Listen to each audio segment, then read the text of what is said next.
Welcome to Marvel Champions Podcast, a podcast about Marvel Champions, the card game. I'm your host, Scott, and with me, as always, my co-host, Ryan.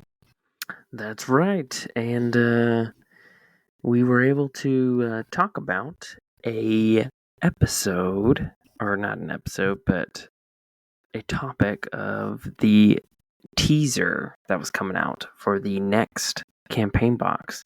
Lo and behold, we were able to get it out before the actual announcement. We kind of planned it. And we got the full campaign information. Yeah. So how close were we, Ryan? We had everything exactly perfect. Our Magic 8 Ball worked for us. Every little bit. We knew everything.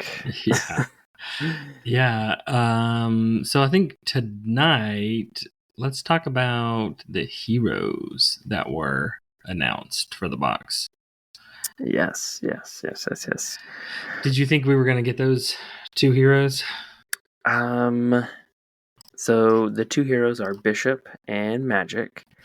I had a suspicion of Bishop because of all the time wibbly wobbly and Apocalypse. I felt like there was going to be a good chance for a Bishop. I was not expecting Magik. Is that the official terminology for time travel? Wibbly wobbly? Yeah, that's it's in the textbooks.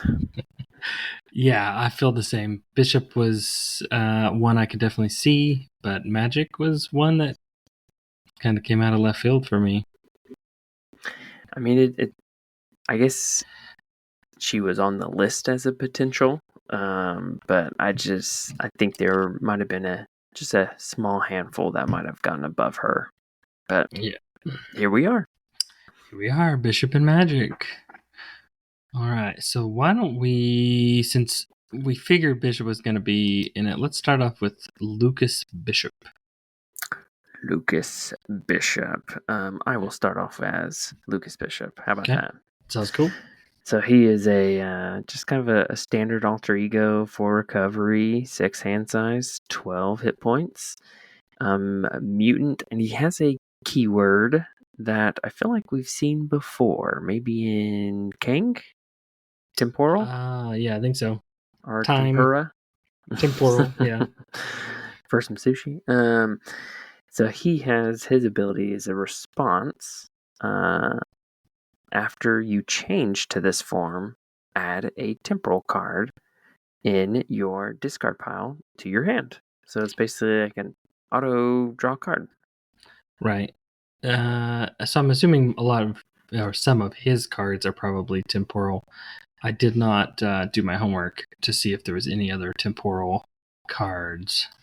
I don't know if there's any hero cards, but That's I'm pretty sure Kang had it, right? Yeah, King had it, but those are all bad guy cards, so... Yeah.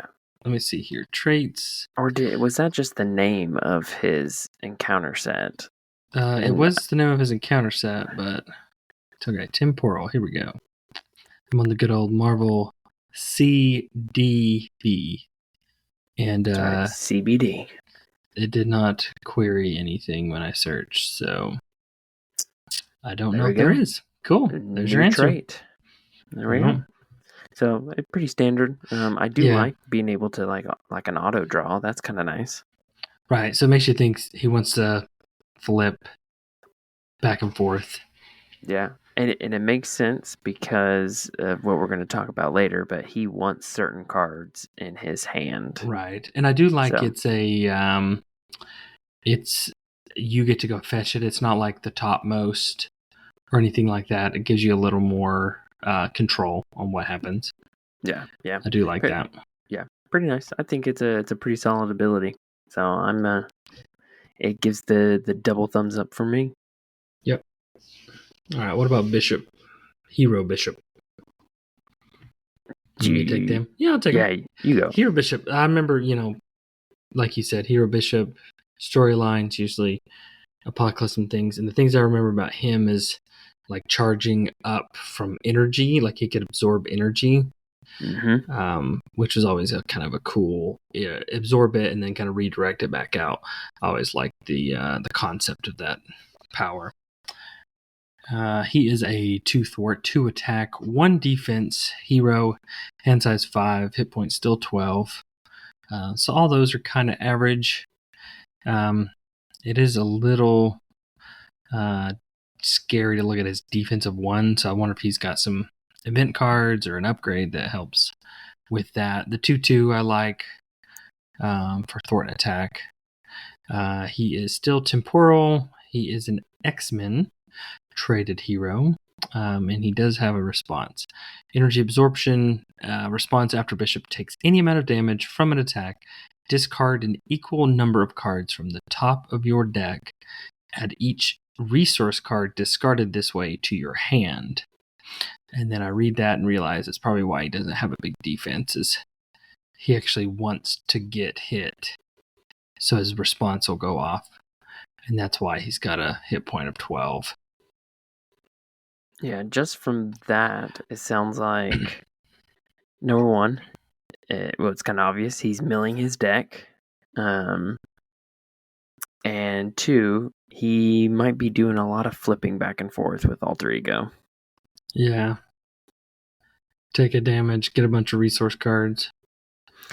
But I guess he does. I think there is one card that does heal him. So that might be his way of balancing that. He does. And I was just looking at that, so I'll jump over to that real quick. It's a 2-cost upgrade. Bishop's Uniform. Item temporal, so you can go grab it from discard. That's nice. Just a response after you resolve Bishop's energy absorption ability, exhaust Bishop's Uniform, heal 1 damage from Bishop for each resource card in your hand. That's so not your only moneymaker. Those that you picked up, but if you already started with your hand with some resources, you can heal without having to flip back down. Yeah, I think that sounds like one of his key upgrades right there. Just because it just keeps him in hero form, and it allows you to mill your deck to get the cards you want and not die. Yeah, be able to stay alive and then heal. Yeah, that's probably one of his key upgrades. Every hero usually has a couple that are their big kind of linchpin. Yeah, that's definitely probably one that's up there. Yeah, because being able to heal for potential of like 2, 3, 4, that's big time. Yep. It turns a 4 attack into a 2 attack or 1 attack, or right, or it almost negates all the damage you took. Complete, yeah. If you were that fortunate, you just had fortunate hand draw or what's in your hand. Yeah. So it definitely. So this is where we get into the. It'll be interesting to see how this will work, because he is all about these resource cards. Well, and the phrasing too is like for each resource card in your hand. I think that's a thing that you'll commonly come up again and again, is how many resource cards are in your hand at any given point of time. Yep. And one thing that is one of the most frustrating things, and it's just luck. It's not the game's fault. It's just luck of drawing cards, is having a hand that's nothing but resources, and you can't do anything with it. That's so frustrating. Right. We commonly call that just like a dead hand. Yep. Where you can't do anything. You can pay for, anything, but you don't have anything to pay for. Yeah. Or worse, you have like all your double resources, and the only card you have is like a 0 cost or a 1 cost, and it's just a waste. Oh yeah, it's even worse, because then you're wasting resource. Yeah. But that is the concern I have, and assuming that, if they're publishing this, then obviously they've made it work. They do have some cards in here that hopefully counter balances that, and so one of them is another upgrade called Supercharged.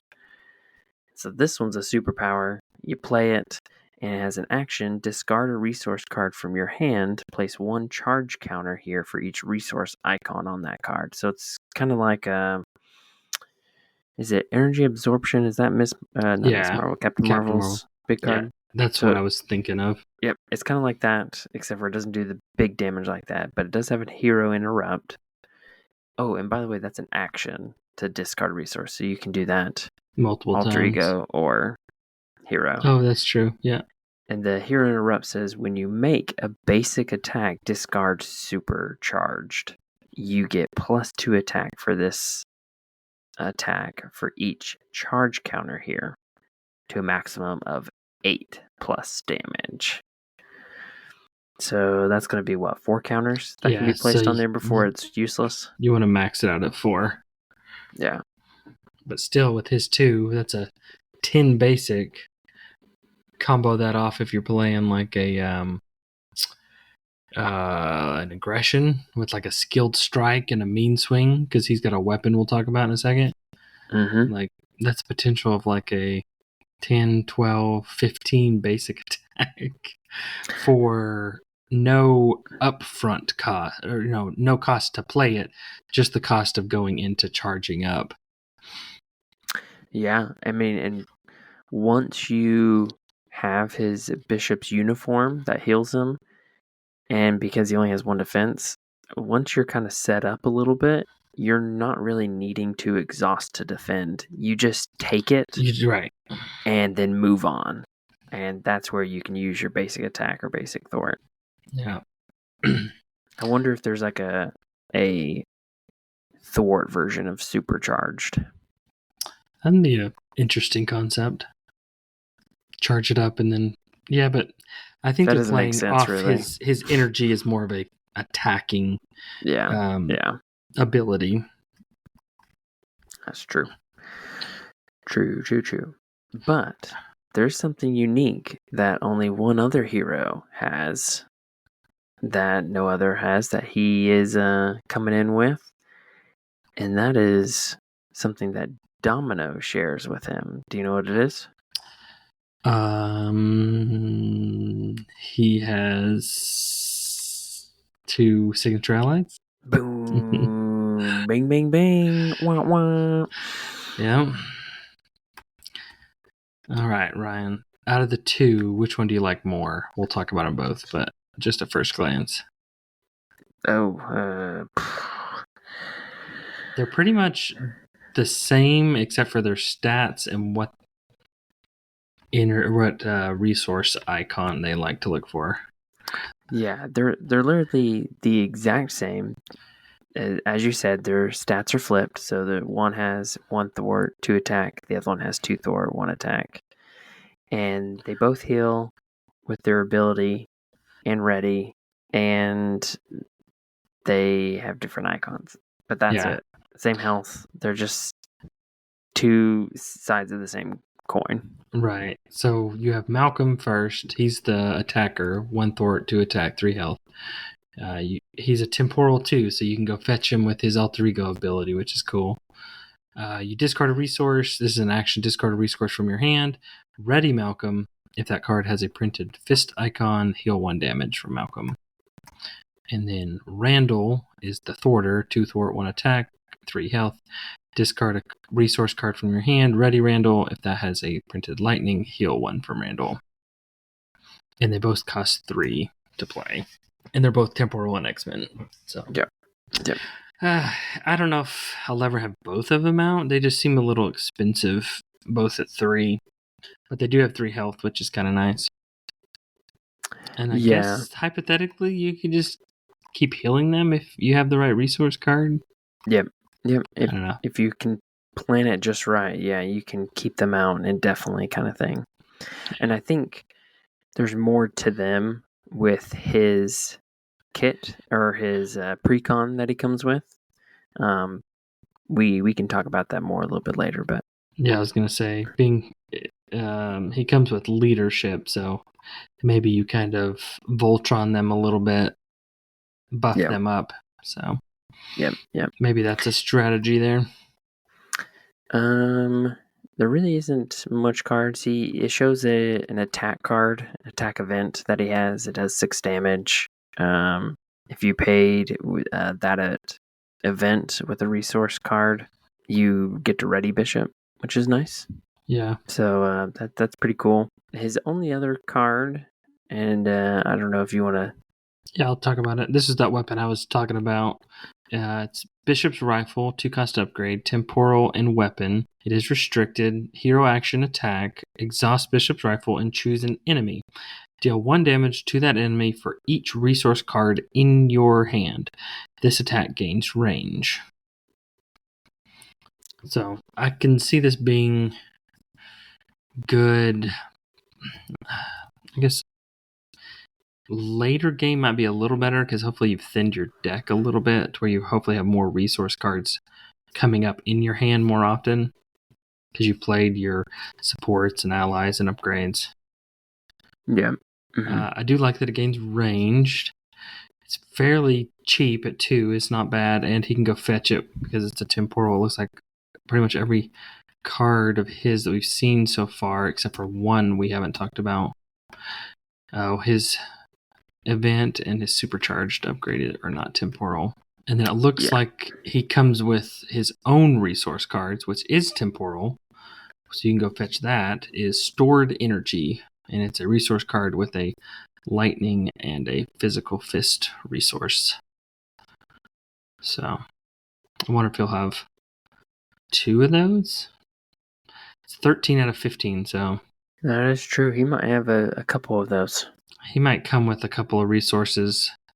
And then that leads us to the conversation of, do you just try and stack as many resource cards in his deck as you can?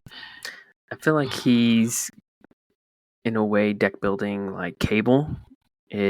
Cable wants all those side schemes, but if you have too many, it kind of throws them off. Yeah. So I'm thinking that's the same thing, especially since resource cards are only good for spending. They have nothing else to them. So if you literally draw 5 cards and they're all resource cards, you have doomed yourself. Though it looks like he has some ways around it, but overall you doomed yourself. The one that is useless, except in maybe this case, what's the name of that one leadership one that you do resource for each ally you have? I love that card. It's like Band of Brothers. Together. Okay. Band of Brothers. There Band of Brothers. Band Together, you could technically discard that for all of his abilities, even though it doesn't have a resource icon. It just wouldn't work for Malcolm and Randall. Correct. It does not have a printed resource icon, right, but it is a resource card. Right. So you could always use that. Yeah, you could. I'm a fan of Band Together. So yeah, I agree.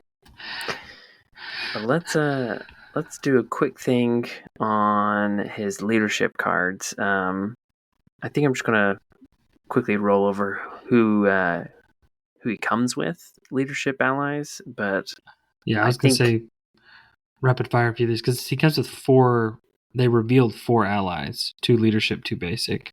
Oh, do you have 2 basic? What was his other basic? I mean, are we ready to talk about them? Okay, I'll start with the basic. You do it. I like the basics. So the first basic is Legion, 3 cost, 1 thwart, 1 attack, 3 health. He's Psionic X-Men. Response: after a Legion uses a basic power, discard the top of your deck. If that card's printed resource has a lightning, deal 2 damage to an enemy. Science, remove 2 threat from a scheme, and a physical fist, heal 2 damage from Legion. So I like that. That's cool. And then the next one is Morrow. 2 cost ally, 1 thwart, 2 attack, 2 health, X Force traded. Play only if you have the X Force or X Men trait. And then response: after Morrow enters play or Marrow enters play, deal 2 damage to an enemy. Yes. Yeah, I like 2 cost cheap basic allies that you can throw into a lot of decks, a lot of X Force mutant decks or X Men decks. Yeah, I always like seeing more 2 cost allies than I like seeing 4 cost allies. Yeah. And entering play, dealing 2 damage. It's not an attack. That's nice. You can throw it anywhere.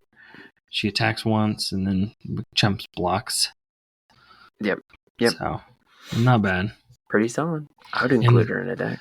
Legion's pretty good. The only thing is if you get a wild resource, his responsibility does whiff, which kind of stinks. Yeah. because it's a printed resource. But other than that, 3 costs, not too bad. He's a psionic ally, which could be beneficial. And if you have some type of character that can manipulate the deck or know the top card of your deck, that way you can kind of game that a little bit, which would be nice. I think there is a hero that's coming up that we're about to talk about, but hold on, I digress. You do digress. You talk about those leadership allies. Those leadership allies is X-23, and it's just a 3 cost, 3 attack. She gets to ready when she defeats people, so that's pretty nice. And Cable, 4 attack. When he thwarts and defeats a side scheme, you get to draw a card, so that's pretty nice. So I don't know how often I will play Cable. Maybe I will play more. I think I'm more apt to play X-23. I don't know. Yeah, I guess it depends on 3 the attack build. for 1 consequential. That's pretty legit.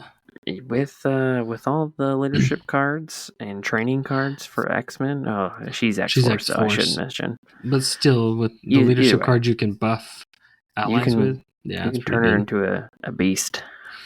Or a Wolverine. Like, you can't turn her into. I was gonna say you can turn her to Hank McCoy, a beast. That's right.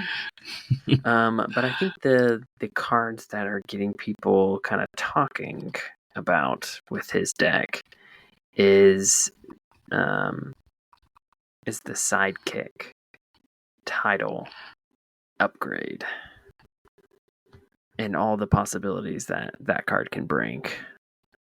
So, what is that? It's a 1 cost upgrade sidekick.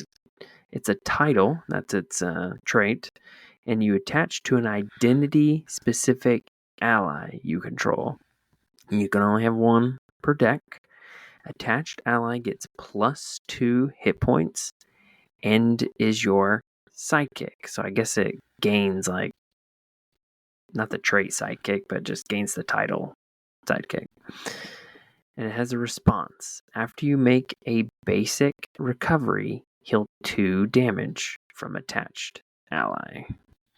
Yeah, so it's kind of doing what you're doing. Yeah, which is kind of cool. It gives him a little bit extra boost, and I guess the idea is that you keep your signature ally out longer. Or alive, yeah, longer. Yeah, turn him into just like a second player if you're playing solo. Right. Now, if you've got a good signature ally, that can be really good. Oh, yeah, I'm not sure who I would choose, but I'm sure there's a few that would be nice to have. Oh, you know who would be really awesome? You ready for this? Mantis. War Machine. Oh. Iron Man. Oh, yeah, there you go. There you go. The best signature ally in the game. I mean, that who else would you put it on other than War Machine? It's true. I mean, he is a sidekick, so. There you go. So I think a lot of people are interested on which signature allies to put this on and see if you can make some interesting combinations. Right. So I don't know. That one's going to be different for me. I would have to really focus on using that archetype of, focusing on a signature ally and boosting them up. Yeah, it definitely puts the idea of the Voltron ally, as they say, where you just build up a single ally to be impossible. It definitely creates those moments. So it looks like there's at least one event that kind of plays off that sidekick title. Mm-hmm. It's a 2-cost event side by side, and I love the art of this card with Cyclops cool and Havoc, like the cool looking Havoc from the 90s. It's got like a bunch of little Moon Knights in it. Do you see that? I don't really know what they are in the background, but yeah, they're like hooded people-ish things. I don't know what that is. Cool art. But it's a hero action. You ready your sidekick, ready your hero, and choose one. Heal 1 damage from both characters, or both characters get +1 thwart and +1 attack until the end of the phase. That's pretty solid. good. It's almost like a better team up card for some people that don't have team ups. Like it could be used as or seen as like a team up card. Yeah. With your signature ally. Yeah, but you can have 3 copies. Yeah, seriously. Yeah, I like it. Heal, boost them up. You both get a ready, so you can actually do the boost.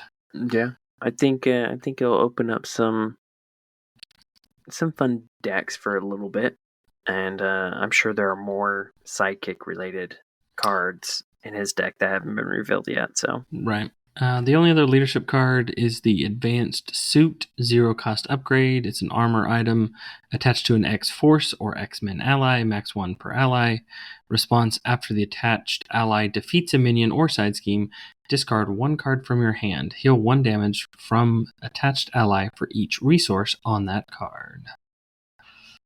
So, fun times. another way to kind of keep an ally alive or heal them. Yeah. It's a common theme I've seen with this build. All right, and that wraps up Bishop and Leadership. We'll jump right into Ilyana Rasputin. Ilyana. But again, referencing the old X-Men Legends. Do you remember he says that in that game, I think.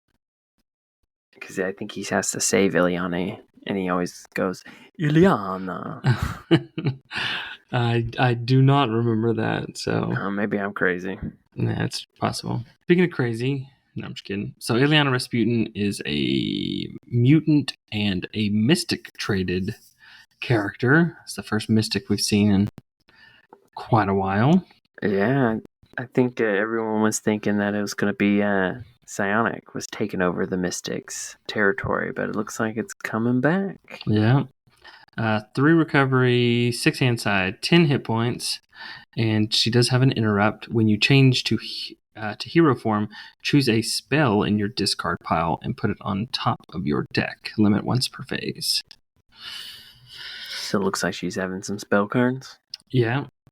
So she'll have some spell traded, and it's kind of nice that when you flip up, you can go grab one out of your discard. So I think one play thing with her is you'd want to try and at least dump a spell at all times into your discard, so that can actually do something when you flip up. Yep. Because that would stink to whiff that. Absolutely. If you're going to flip down, you might as well make sure you can benefit from it. Right. All right. Magic Hero. She is a 1 thwart, 2 attack, 2 defense, hand size 5, X-Men and Mystic trait, and she doesn't really have like the typical ability. It's just kind of always happening. So she plays with the top card of her deck face up at all times when she is in hero mode.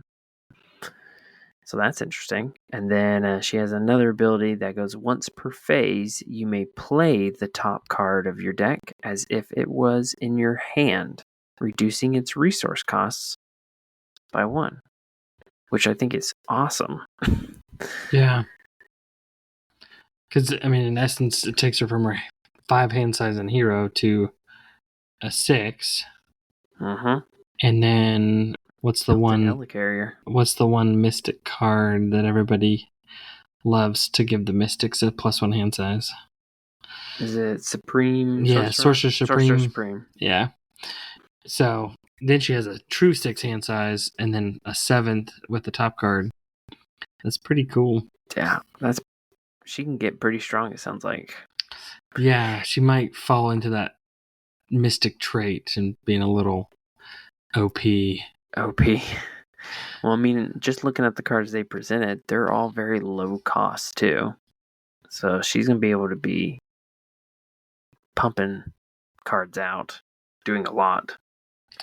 If I looked at it right, it seems like she's got a lot of low cost upgrades too. Yeah. So let's go ahead and just talk about the 3 upgrades that they presented. Okay. They've got her 2-cost upgrade, Magik's Crown, and she gains steady. And while the top card of your deck has the science or wild resource icon, Magik gets +1 thwart. That's nice. Pretty nice. Yeah, I say we talk about them all and then talk about kind of this buffing that these all do. They all have like a permanent and then a buff, right? That can come and go. Yes. Yep. So their next one is her Mystical Armor, 1-cost upgrade. Magik gains Retaliate 1. While the top card of your deck has a lightning or a wild resource, Magik gets a +1 defense. And then she's got her attack one, which is Soul Sword. She gains her basic attack, gains piercing, and has to have a physical or a wild resource, and she gets +1 attack. So it looks like you want to try and have a wild on the top of your deck. Because then she would gain all 3. Gosh. Yeah. Turns into a cable, it feels like, once he has his because she out. Would be a 2-3-2. Nope, she'll be a 2-3-3. 2-3-3. Yeah. Yep. For wild cards. Yeah. Man, that's powerful. Yeah. I think the only thing with like things that change your character, at any one given point in time, it's just a lot of upkeep. Yeah, it can be a lot of upkeep. Because you're like, okay, I'm gonna thwart for 2 on this, and you're like, oh wait, I only have a thwart of 1 right now. Yeah, I mean that adds some strategy of like, well, maybe I can play that top card. Right. Hopefully I can draw into the next one. Yeah. Yeah, a little bit of risk reward. Do I go ahead and try and thwart now and because I don't know what the next card is going to be, or play now and hope that card, gives me the buff I want? Yeah. But man, automatically getting steady with that one, what I was about to say. Those are some big key things that like make other heroes good because they have one of those. And she's gaining steady, retaliate, and piercing with basics attacks. That's pretty boss. Those are pretty crazy. I mean, they're not helping themselves by saying mystics are one of the most powerful characters when they come out with these monstrosities of power. I was gonna say this like it takes power creep to the next level, right? Yeah. So she's got a few other cards. She's got an event that allows her to ready, and you can choose a card, one of her cards in the discard pile that's not named Stepping Disc, which is the event's name, and you get to put it on top of your deck. So you get to basically find what you need. And what's the term card called when you search for certain cards, and what do they call it? Oh shoot! Is it People tutor? Are screaming. Tutor, yes. She has a way of tutoring. And then her next event is Scrying, a 0-cost event.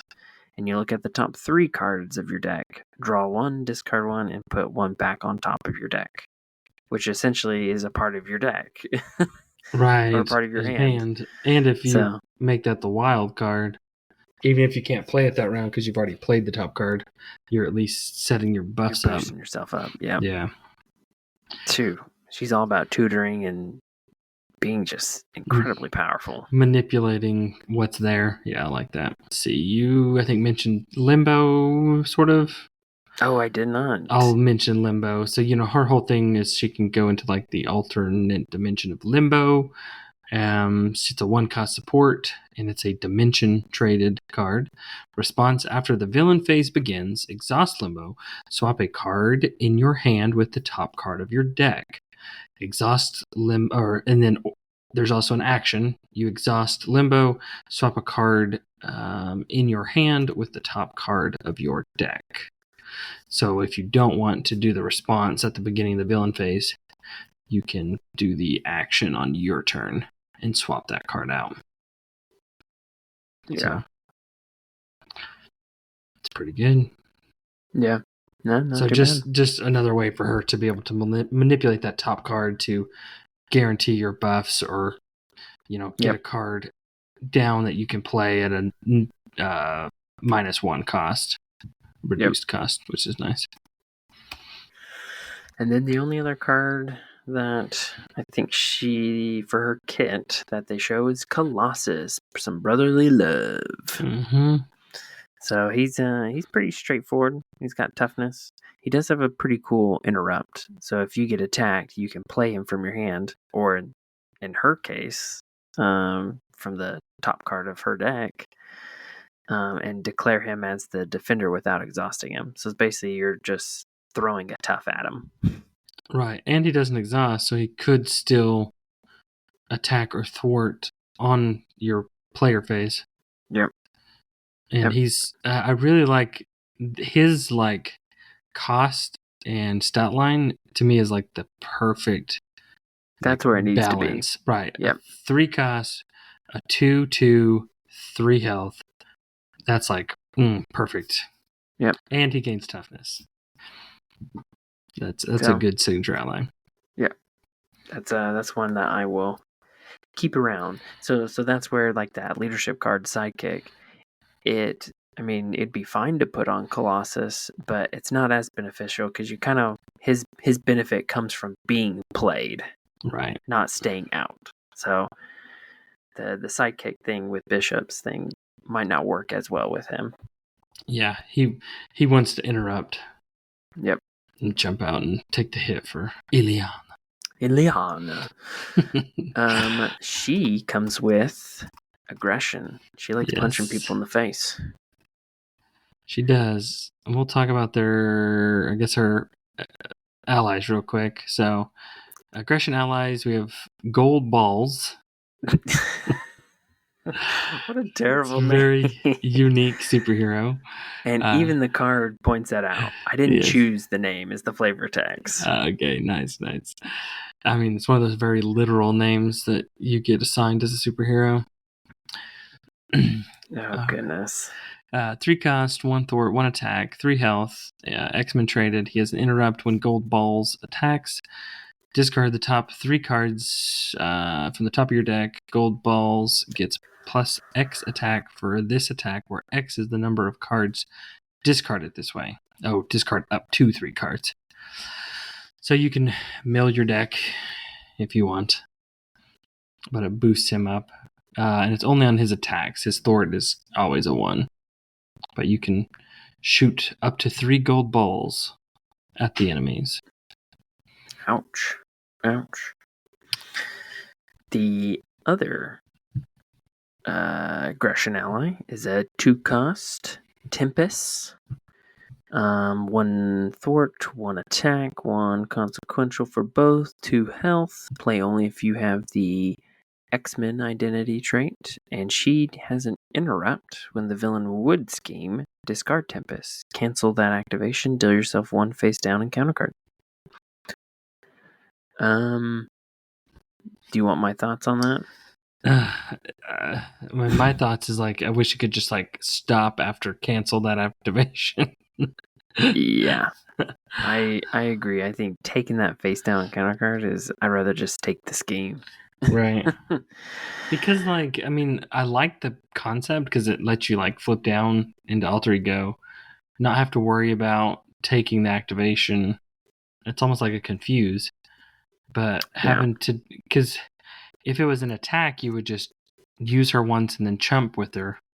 Yeah. And it's you're negating the attack without having to worry about a face down and counter card. Yeah. I see why they feel like they have to put something there because it shouldn't be a confuse. But I also feel like, well, you're paying 2 cost for an ally and you have to discard them. So since you chump them, which is often basically a toughness, why can't that be a confuse? But right. Whatever. Now, I will point out that it's an interrupt when the villain would scheme. It doesn't have to be scheming against you. If you're playing multiplayer, it could be someone else scheming. So you could negate those and then just have to deal with the additional encounter card. Yeah. So that could prevent you from going to the next stage of a main scheme or something. Yeah, it sounds like it's there as a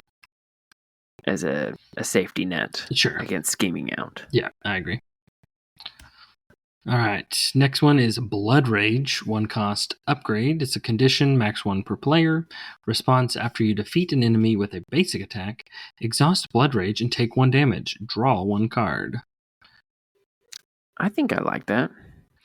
I can see that on a hero that has a lot of health and does not have a very good card draw mechanic.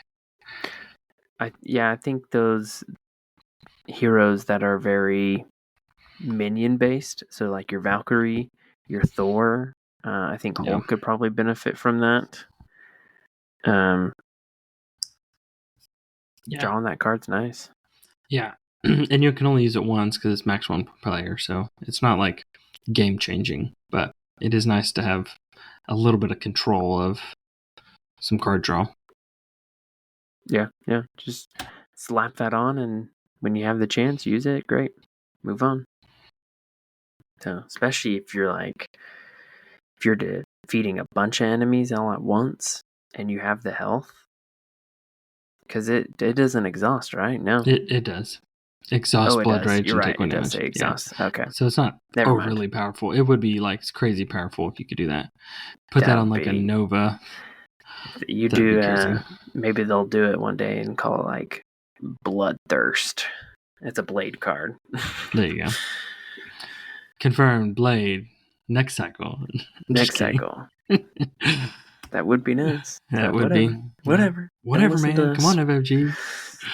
All right. The other upgrade is Test the Defense. Max 1 per player 2. It's a skill. Response after you play an attack event, place 1 test counter here. If there are 5 test counters here, discard this card to deal 5 damage to an enemy. It's interesting. Yeah. It's like a slow burn. Yeah, but if you get some type of character that plays a lot of attack events, that could fill up pretty quick. Because it is a response to put test counters there, it technically is also a response to be able to discard the card to deal the 5 damage. So you can't just discard it whenever. You have to play an event first. Right. When you would place that 5th one on there, it would trigger it. Oh, yeah. It has to be that 5th one. Yeah. So you have to choose when to take that 5th one. Yeah. It's not an attack, so you can get around some stuff. Guard. Yep. So that'd be nice. Yeah, I think it's all right for 1 cost. I might be willing to play with it. Yeah, it just stinks that you couldn't have more than 1, but I see why you couldn't have more than 1. Yeah, it makes sense. All right, should we? You didn't do the full body charge? I did not. So you've got a 4 cost event. Colossus is coming through. It looks like he has sideburns. But it is an attack, hero action, attack, deal 8 damage to an enemy. If your hero's remaining hit points are less than half of your hero's starting hit points, this attack gains overkill. This reminds me of the what's the big aerial dive bomb? Where you can deal a ton of damage for 4 cost. This reminds me of that and finally gives the non-aerial people a really big damage. Yeah, I guess damage dealer. Dive bomb is pretty fun. It's pretty fun to play off. And you pair this with a martial prowess, takes it down to 3 for 8, and a potential of overkill. It's not a bad little card there. Yeah, I don't think it's that bad. And then pair that with like a gambit where you can soup it up. That wouldn't be bad either. Oh, and then he's got that one supporter upgrade where you can exhaust it and discard the counter to like add +1 to it. And then that aggression energy where if it's a attack event, it adds a damage when you use to pay for it. Yeah. So this is definitely one you could manipulate. Yeah, I wish it had some type of other traits so you can play off of it some more. Yeah. But I mean, I don't know what traits you do, but I'd consider it in a deck depending on what hero I'm using. It's a good way to get overkill out So, and just a big damage dealer. yep. I mean, it's getting up there on par with a swinging web kick. Yeah. Almost like a player specific card level of damage, which is nice. All right, last 2 cards. 2 basics to build out the mystic trait, so you could use it with our other mystic friends. Can I take the one that I like more? Yes. Okay. I like, out of these 2 remaining mystic basic cards, I like the basic spell. It is a 2-cost event. It is a spell card. Play only if your identity has the mystic trait. Hero action, choose 1. You can heal 3 damage from an identity. You can remove 2 threat from a scheme or deal 3 damage to an enemy. So the healing 3 could be yourself or another hero player, identity player. Remove 3 threat from a scheme. Could be main, could be side schemes, which is nice. And then deal 3 damage to an enemy, which is nice. And it's not an attack, so it gets around retaliate and guard and things like that. Same thing with the 3 threat would get around patrol. Would not get around crisis, though. Crisis, yeah. Is it me, or does the mystic trait get all the best basic events too? Yeah, or basic cards. They do get basic. Well, that's the whole thing with mystics is the aspect they play is just a formality because they have to have one. All the best cards are their cards or the basic cards. That's so true. I'm starting to wonder if they're doing that as like because mystics are just so powerful in the Marvel universe, I guess, and so they're like meant to feel the most powerful, if you know what I mean. Right. But maybe not. I mean, whatever. So the last one, Blood Gem. It is a 0-cost upgrade. It's an item. Play only if your identity has the mystic trait. Max 1 per deck. Resource. Ooh. Exhaust Blood Gem and take 2 damage. Generate a wild resource. Yeah. That's with paired with her, because she only has like 10 health, right? Yeah. There's just the cost of the health to me is it's just not worth it. Yeah, I do see it being difficult to keep out, but because it's 0 cost, if you just get it out, you'll use it at some point when you're like, I need a wild, I need that extra resource kind of thing, right? And then I think that's what it's designed to be. Yeah, it's you sell your soul to the devil to get that one wild resource. Hey, I do it. Especially if it's those dang villain attachments where you gotta have like specific.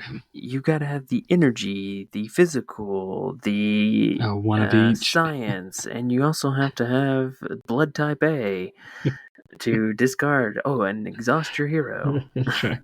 Get rid of this attachment. Yeah. Yeah. I don't know. I'm with you. Do you put it down to thin your deck? Sure. Do you use it for caught off guard fodder? Sure. But I'm with you. Will I use it? Maybe in a certain circumstance, but I'm not gonna like count on it. Yeah, I definitely wouldn't count on it, but I think it has its place in a deck, I'm sure. Yeah. So I'd definitely play with it just to give it a try and see how it works out, and who knows, maybe it'll be the best card this entire game's ever made. Yeah. All right, Ryan. What are your final thoughts on the 2 heroes? I think both are interesting. I think Magik seems quite powerful. Being able to have basically an extra card in their hand with an automatic helicarrier built into it. She's got some powerful stats, cards that look like it's going to be powerful. I think she can probably be in most aspects and be really good at it. But like you said, it's a mystic, so it doesn't matter what aspect they're in. It doesn't. It's just a formality. Bishop, I think, is interesting. I think he's going to require some careful balancing of how much resource cards you throw in there. I think he's a little bit more restricted on what aspect. because I think he'd do fine in leadership. Obviously, he's coming with it. I think he'd do fine in justice and aggression. Protection, I think. I'm sure there are protection builds, because protection, I feel like, can be very non-protection, if that makes sense, with some of its cards. But as like a traditional protection build, doesn't seem very good with Bishop, because you're kind of wanting to take damage. So, which makes sense for his power. He takes in that kinetic energy and re-releases it. So I think they both have potential. I mean, we know Magik is going to be good. I think Bishop is going to be a change to how you play. And once you figure out how to do that, I think he'll be pretty solid. Yeah, I think he's going to be a deck builder's friend. You probably can find some really good combos and abilities and making him kind of flow and work the way he's kind of designed. And once you kind of play him, you kind of figure out what that flow is and what he wants to do. They did not show a thwart event for him. Nope. And then I was just looking, sure he has one now. Here. They did not show a thwart or an attack event besides the basic spell for Magik. So are we going to have a box where it's very attack driven and not thwart driven like we've seen in the recent past? Maybe. I mean, we did. I feel like the last box was very thwart heavy because of all the side scheme emphasis. Right. Maybe this one will be a lot of attacking, which is the game, but maybe a lot of minions. Sure. Yeah. Kind of looking at some of the cards that the villains that are coming with this box that they showed, it looks like there might be a decent amount of minions. Right. My thoughts are pretty much the same as yours. At face value, I think Bishop's a little bit of a puzzle you got to solve with the whole resources balancing act. Having too many resources versus having too little, whereas the things he wants to do don't hit like you want them to, or too inconsistent. And then I agree with Magik. I think she's just going to be pretty powerful. Yeah. No matter how you play her or with what aspect you play her. But it looks good. The only other thing I was going to point out is if we look at like the Avengers wave, it was like or Avengers and Guardians. It was like Avengers, Guardians, and then Mad Titans was almost like a mixed box, Guardians and Avengers. This one I was surprised to see both of them X-Men traded. Yeah. I was thinking maybe it would be like a split box, like one X-Force, one X-Men. Or maybe like X-Factor. Sure. And I wonder if the wave of heroes will be that way too. So I don't know. Yeah, and I'm excited. End of March, right before April. So not having to wait too long. For sure. So all right. I know you have a big question you want to ask.